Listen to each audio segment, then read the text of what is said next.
জগন্নাথের রথযাত্রা মহোৎসব 2024 কবে? এই 2024 খ্রিস্টাব্দে কবে অনুষ্ঠিত হবে জগন্নাথ বলদেব সুভদ্রা মহারানীর রথযাত্রা মহোৎসব? আমিষ খেয়েও রথের দড়ি টানা যাবে কিনা? চলুন আমরা সকল তারিখ জেনে নিই আজকে এই ভিডিওটিতে। হরে কৃষ্ণ, জয় জগন্নাথ।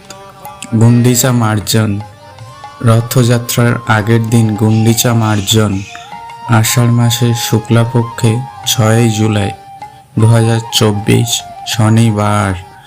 রথযাত্রা মহোৎসব আষাঢ় মাসের শুক্লাপক্ষের দ্বিতীয়া তিথিতে 7 জুলাই 2024 রবিবার।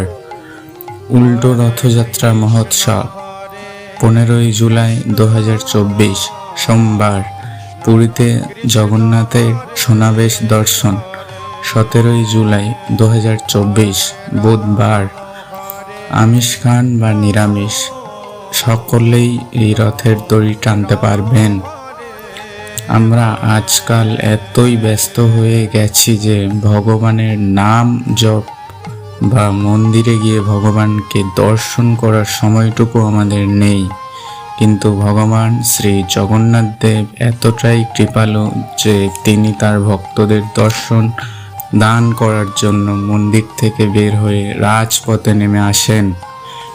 ব্রহ্মাণ্ড পুরাণে উল্লেখিত রয়েছে, রথে চ বামনাং দৃষ্টা পুনর্জন্মানা বিদ্যাতে, অর্থাৎ রথে ভগবান শ্রী জগন্নাথ দেবকে দর্শন করলে আর পুনর্জন্ম নিতে হয় না।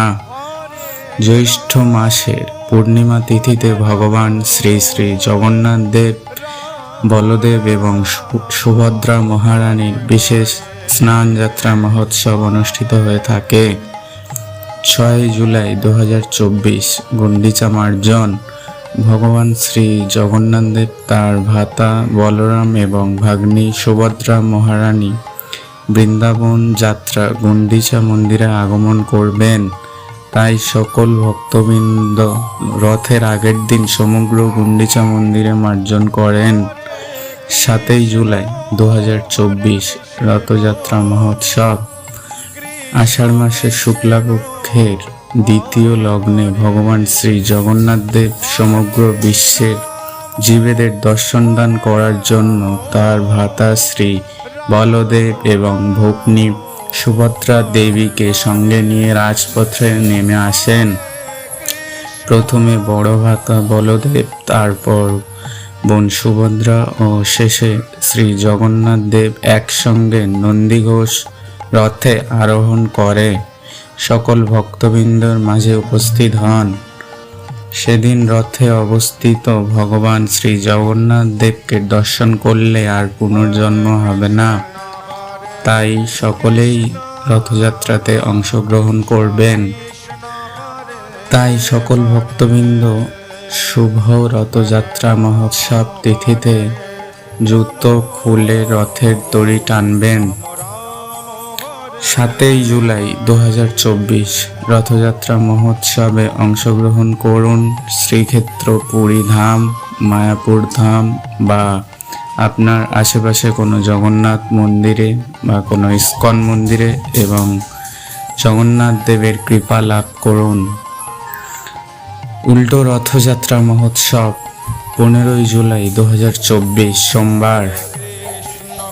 গুন্ডিচা মন্দিরে 8 দিন থাকার পর ভগবান শ্রী জগন্নাথ দেব, বলদেব এবং সুভদ্রা মহারানী আবার রথে আরোহণ করেন। সকল ভক্তবৃন্দ এই রথযাত্রায় অংশগ্রহণ করে নিজের জীবনকে সাফল্যমণ্ডিত করে তুলুন।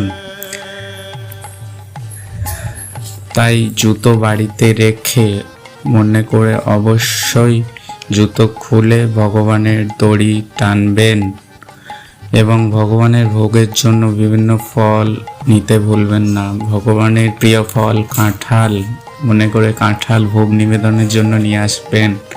জয় জগন্নাথ।